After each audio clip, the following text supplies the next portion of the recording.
Alam niyo po ba ngayon pagka pumupunta ka sa US, ganyan, pag ikaw ay Asian, minsan discriminate tayo. Ay, yung mga tuberculosis yan galing sa Philippines. Ayan. O kaya galing yan sa India. O kaya galing yan sa China.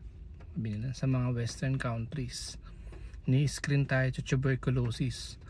Pero alam niyo ba kung if you will research way back in time, nag-originate talaga yung tuberculosis sa Africa. Tapos kumalat yan sa Europe. At yung mga tao sa New York, doon nagkaroon din ng mga tuberculosis noong 18th and 19th century.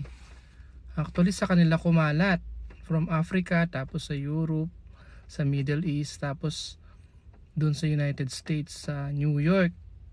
Naalala ko noon yung binabasa ko, dahil malamig sa New York, yung ibang mga TB, tuberculosis patients nila, dinala pa nila sa California. Kasi doon hindi pa nila alam yung gamot, mga 18th century.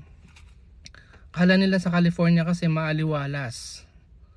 Kaya nilipat nila doon yung mga tuberculosis nila. Yun lang po.